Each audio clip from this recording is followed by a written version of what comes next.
4 anos atrás, a Rússia invadiu a Ucrânia despreparada para uma guerra real e por isso sofreu derrota devastadora. Ao notar que não haveria desfile na Krestchatik, Putin, como um marinheiro bêbado em loja de porcelana, passou a tomar um número enorme de decisões e movimentos caóticos. A maioria delas foi espontânea e completamente impensada. Uma dessas decisões foi a mobilização parcial, que na prática acabou não sendo tão parcial assim. Em 2022, só os preguiçosos não falavam dos mobilizados russos, chamados Shmobiks. O mundo via multidões de russos incomuns sendo lançadas em ataques locais, seguindo as tradições de Stalin e Zhukov. Mas neste vídeo vou focar no dia de hoje. Como está acontecendo a mobilização na Federação Russa neste momento? Ou lá só estão lutando voluntários e militares contratados? Em geral, vamos analisar a essência do fenômeno da mobilização oculta. E no final, vamos tentar fazer uma previsão. O que acontecerá com a mobilização na Rússia nos próximos meses e possivelmente anos? Meu nome é Semyon, do Megashow TV. Nossa carne de carneiro é forte e nossos tanques são rápidos.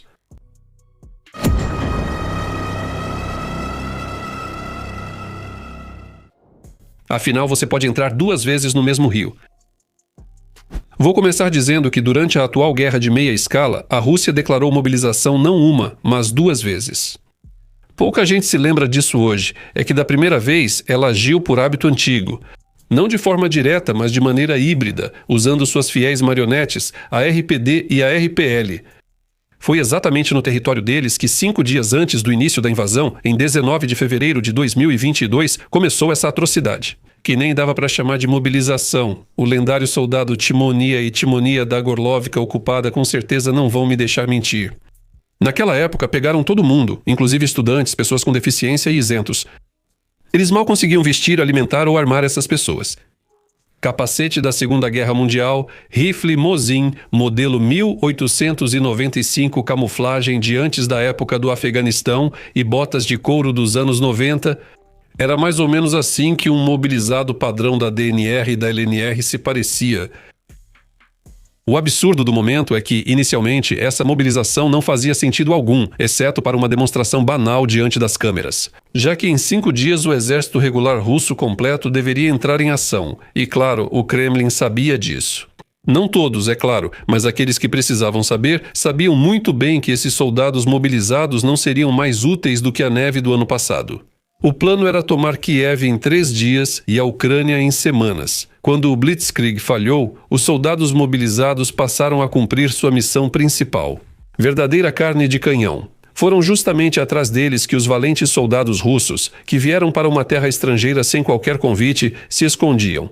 O mais cínico é que, mesmo após iniciar a invasão em larga escala na Ucrânia, Putin inicialmente hesitou em declarar mobilização na Rússia. E por mais de meio ano, ele se sustentou justamente graças a ondas adicionais de mobilização da DNR e da LNR, Tikhomir ocupado. Os territórios de Donbass se tornaram para Moscou um verdadeiro recurso descartável. Isso não é surpreendente, afinal, para se libertar dos malditos ucrofascistas e judobandeiristas, é preciso pagar, inclusive com a própria vida. Deve-se considerar também a especificidade russa. Nas décadas anteriores da ditadura putinista, as autoridades se relacionaram com a sociedade baseando-se na despolitização. Ou seja, os cidadãos comuns não se envolvem nos assuntos do Estado, aceitam-no como ele é, não protestam e votam a favor.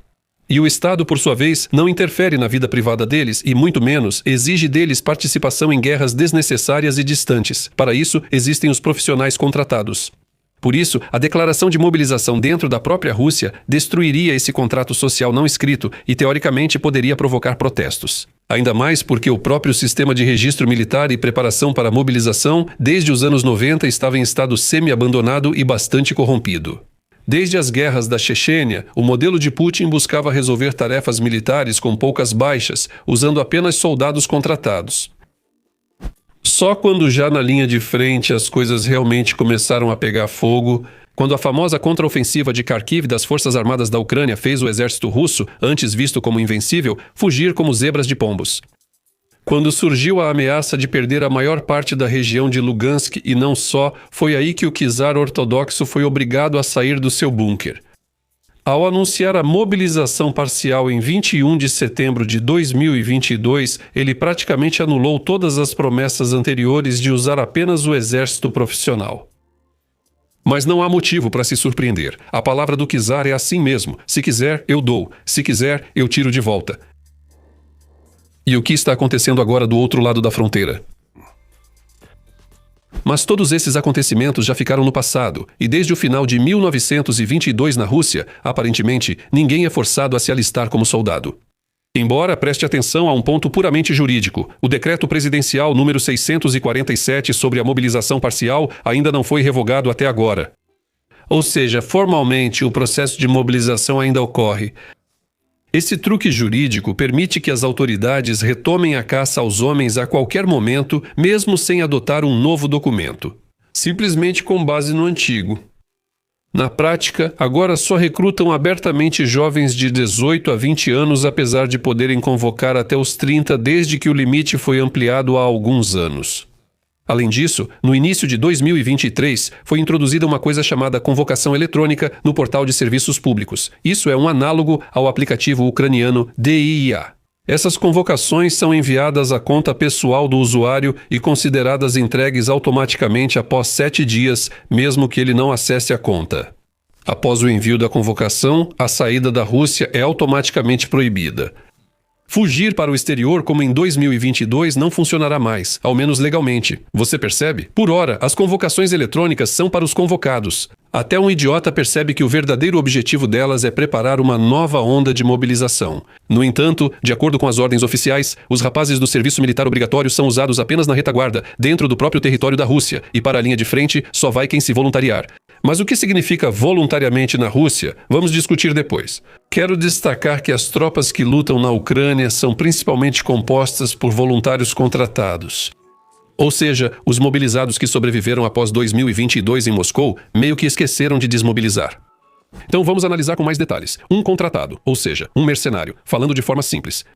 Uma pessoa que foi ao comissariado militar voluntariamente, mas não porque acreditou em toda essa baboseira da propaganda do Solovyov e da Skabiva.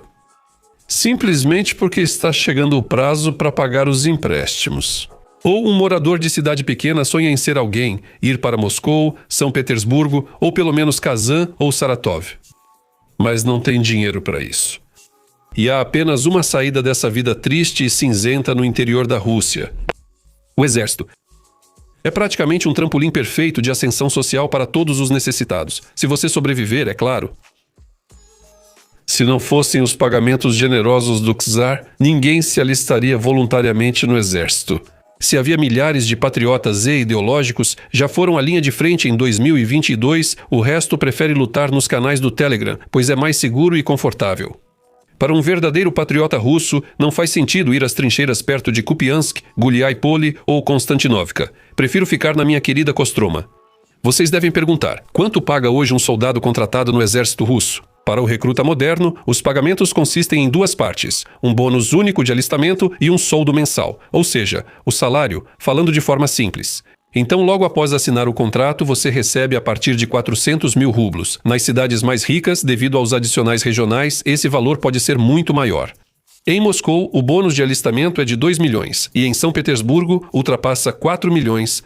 Quanto ao próprio salário, para um soldado raso comum, ele é de cerca de 200 a 210 mil rublos por mês. Para sargentos e comandantes de esquadrão, é de 30 a 50 mil a mais. Ou seja, um cara de uma cidadezinha qualquer, como Uriupinsk, que sair de mais um turno, hoje vai ao escritório de recrutamento militar e se alista. Teoricamente, em 1 ano de serviço, ele pode ganhar pelo menos 3 milhões de rublos. A menos que um drone ou projétil ucraniano acerte sua cabeça. Bem, à primeira vista, a quantia parece realmente impressionante, ainda mais considerando que o salário médio na Rússia é um pouco mais de 100 mil rublos, e o salário mínimo, na verdade, é pouco mais de 27 mil rublos brutos. Na maioria das regiões da Rússia, para ganhar esse dinheiro, é preciso trabalhar duro por uns 10 anos sem descanso e sem parar. Não surpreende que esse tipo de generosidade de Putin tenha garantido, pelo 4º ano seguido, um sucesso limitado, mas real. Pois em condições de pobreza e desespero, uma pessoa oprimida muitas vezes escolhe o caminho do risco mortal. Mesmo que muito poucos sobrevivam até o final. É tipo round 6 no modo extremo. Tem pouca gente, pouca biomassa. No entanto, se olharmos mais a fundo, todas essas quantias impressionantes indicam processos nada bons. especialmente em comparação aos valores pagos aos contratados em 2022. Naquela época, o salário médio mensal era em torno de 100 a 150 mil e o bônus de alistamento ou não existia, ou era puramente simbólico. Algo como uma ração seca com conservas, grãos e óleo de girassol. Ou seja, está claro que há uma tendência nada agradável para o Kremlin. Cada vez menos pessoas querem lutar pela mãe Rússia. Caso contrário, os pagamentos não aumentariam tanto. Além disso, há um detalhe: grandes bônus de alistamento. Eles foram criados especialmente para atrair o Ivanushka ingênuo para o exército e depois que ele cumpra obedientemente o serviço militar. O segundo aspecto é regional. Moscou, São Petersburgo e outras grandes cidades pagam milhões em bônus de alistamento, não porque possam se dar a esse luxo, mas antes de tudo, porque há pouquíssimas pessoas dispostas a ir para a guerra nessas cidades. Não é como no interior esquecido, onde basta acenar com um pão de mel de tula e pronto. Temos mais um soldado. Aqui é preciso muito dinheiro, não tem outro jeito. Para um moscovita que pode ganhar o mesmo dinheiro na vida civil sem muito risco, a cenoura na frente do nariz tem que ser muito grande e pesada. Há ainda benefícios sociais extras, como perdão de dívidas de até 10 milhões de rublos ao assinar o contrato. Aos poucos, fica claro o ponto mais fraco do esquema de recrutamento dos mercenários de Putin. Poucas pessoas estão dispostas a arriscar a vida, mesmo por muito dinheiro, e esse número só diminui, até nas áreas mais remotas da Rússia. Mesmo o incentivo financeiro mais forte pode começar a esbarrar no limite psicológico do risco. O homem russo está cada vez mais avaliando a probabilidade de não voltar ou de voltar mutilado, e para muitos, os famosos milhões deixam de ser um argumento suficiente. E a guerra continua, exigindo cada vez mais carne de canhão. O que fazer então numa situação dessas? Além disso, de Moscou, pressionam os governadores e cobram o cumprimento e até o excesso no plano de recrutamento. E esse plano é, em média, de 30 a 40 mil pessoas por mês em todo o país. Ou seja, de 1.000 a 1.500 pessoas por dia. O que fazer numa situação dessas? Mobilizar não pode. Ou será que pode? E se puder, como fazer? Tem que agir conforme a lei, então tem que fazer tudo discretamente.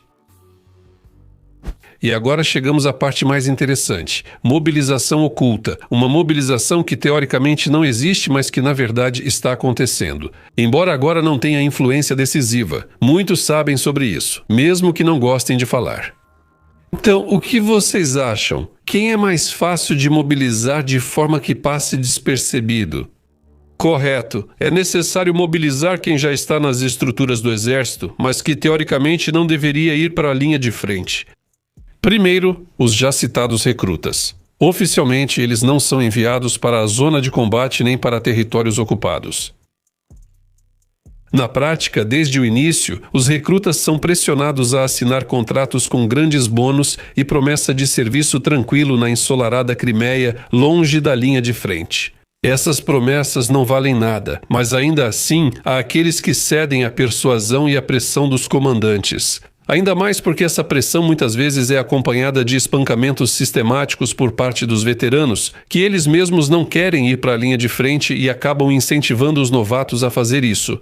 Após o contrato ser assinado, o status legal do soldado muda muito, pois um militar contratado pode ser enviado a qualquer lugar a qualquer momento.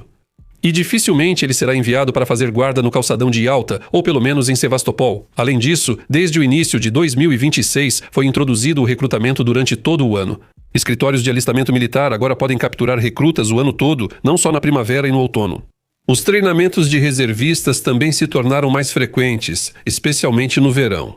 Ou seja, homens de 30, 40 e às vezes até 50 anos que já serviram, mas estão sendo convocados novamente para treinamentos.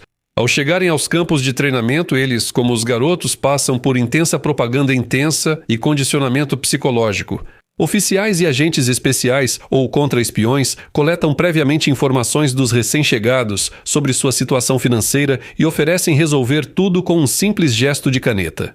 Assine o contrato e é como se renascesse. Todos os pecados e dívidas do passado são perdoados, restando apenas um futuro brilhante em algum lugar próximo a Pokrovsk. A essa categoria também pertencem os chamados paletós, ou seja, graduados de departamentos militares que preferiram viver como civis, mas ainda assim são considerados tenentes da reserva. Eles também vêm sendo pressionados e recebendo ofertas de contratos vantajosos e bônus. Esse grupo também pode incluir, sob certas condições, funcionários das agências de segurança que cometeram infrações, cujo número cresceu muito sob Putin, guardas da Rosgvardia, agentes da alfândega, da fronteira, fiscais da Receita, membros do Ministério de Situações de Emergência ou policiais. Toda essa turma também está no grupo de risco. E se em algum lugar ele cometeu um erro sério e não tem proteção de alguém de cima, a chefia vai deixar para ele duas opções: ou sai das forças, ou faz um pedido de transferência para o exército ativo. E nem todos os fiéis águias de Putin preferem a demissão. Em resumo, todas essas manobras permitem recrutar dezenas, se não centenas de milhares de pessoas todos os anos sem qualquer grande repercussão pública. E mesmo que algo venha à tona, ninguém liga para isso. Quem se importa se alguém assinou um contrato em algum lugar não exatamente por vontade própria? Na Rússia, todos já se acostumaram com esse tipo de arbitrariedade e aceitam esses métodos forçados como algo natural, contanto que isso não me afete. Quilômetros de arame farpado, latidos de cães roucos. As categorias mais desprivilegiadas que fornecem carne fresca à linha de frente são os criminosos. Seriam presos ou investigados. Sim, agora já não é tão abertamente como era na época do Prigozhin. Ninguém vai mais às colônias prometendo perdão total após 6 meses de serviço no grupo Wagner. E o próprio Wagner, como tal, hoje já existe apenas em seus últimos suspiros.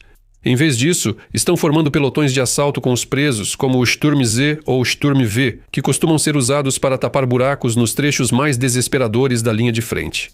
Você mesmo pode imaginar qual é o nível de mortalidade nesses pelotões. Atualmente, o recrutamento de soldados nos presídios é realizado de forma burocrática, não pública. Simplesmente ninguém faz muita propaganda disso e não há discursos pomposos diante de toda a tropa. Geralmente, a administração da colônia penal ou centro de detenção recebe uma ordem superior com a quantidade exigida, escolhe os presos mais adequados e passa a pressioná-los, incluindo transferências indefinidas para a solitária e espancamentos preventivos por chefes do crime ou guardas. Além disso, funciona a renda corrupta, eles arrancam dinheiro daqueles que têm parentes ricos em liberdade. Ultimamente, o foco tem sido mais nos detentos provisórios do que nos presos já condenados que ainda não foram enviados às colônias. Assim, em outubro de 2024, Putin assinou uma lei que permite firmar contratos na fase de investigação e julgamento, ou seja, ainda antes da sentença oficial ser proferida. No centro de detenção provisória, especialmente na primeira vez, investigadores oferecem ao detido a opção de assinar um contrato e ir para a guerra para expiar a culpa perante a pátria. Só em 2025, segundo dados do Supremo Tribunal da Federação Russa, mais de 5.000 acusados preferiram o fronte às pedras do banco dos réus. Durante os anos da guerra em grande escala, estimativas apontam que pelo menos 150.000 pessoas foram recrutadas em locais de detenção. Aliás, é por isso que o número total de presos na Rússia é relativamente baixo, pouco mais de 300.000 pessoas, sendo a esmagadora maioria delas mulheres. Embora há apenas 5 anos a situação fosse exatamente o oposto, quase 500 mil de detentos, dos quais 3/4 eram homens. A pergunta é, para onde foram os outros? Provavelmente estão fertilizando o solo negro perto de Bakhmut ou Avdiivka. No entanto, hoje as prisões deixaram de ser um poço sem fundo e agora o governo está mais interessado em caçar aqueles que acabaram de cometer um crime oferecendo um acordo, trincheiras em vez de celas. Isso permite garantir em todo o país um fluxo estável de vários milhares de pessoas todos os meses.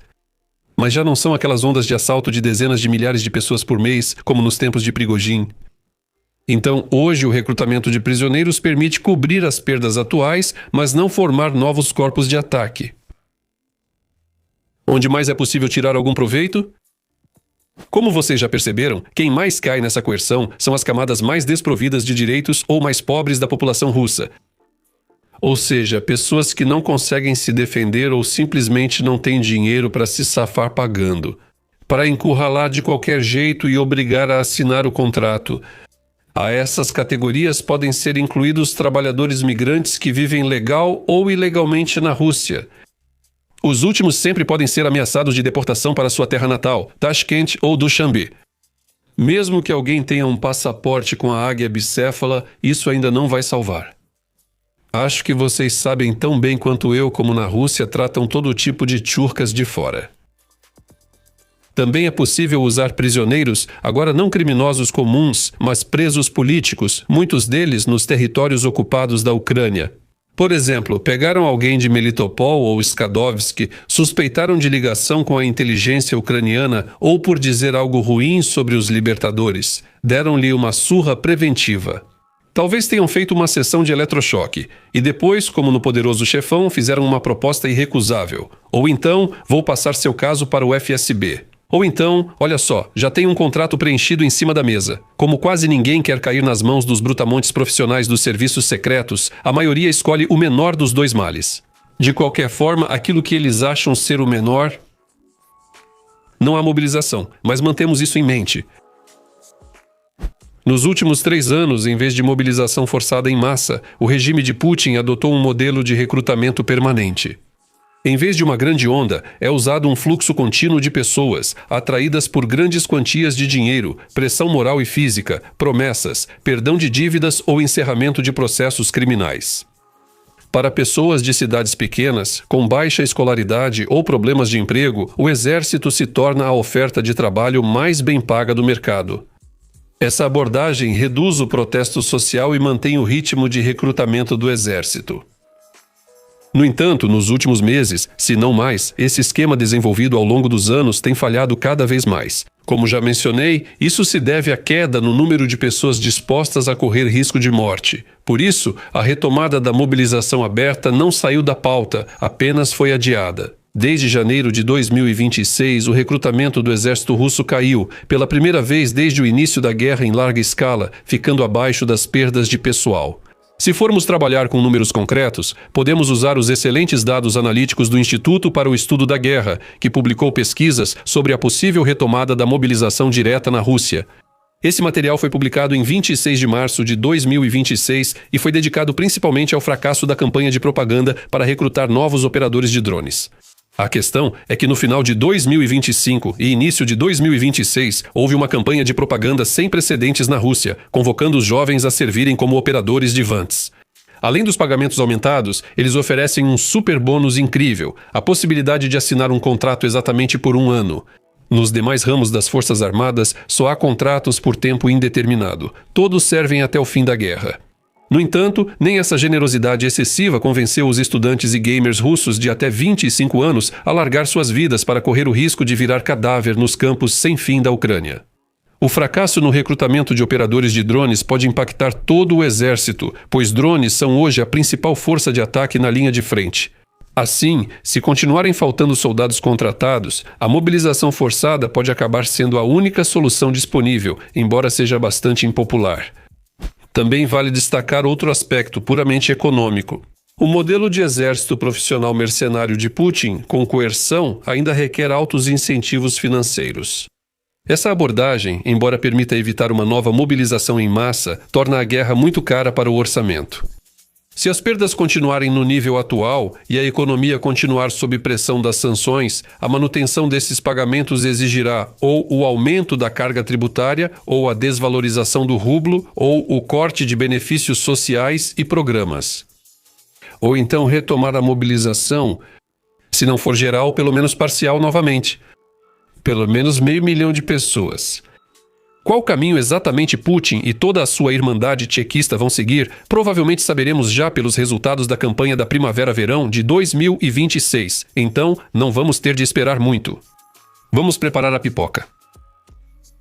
Obrigado aos espectadores por assistirem e aos patrocinadores pelo apoio ao canal. Mãos à obra. Até mais, pessoal. Legendas.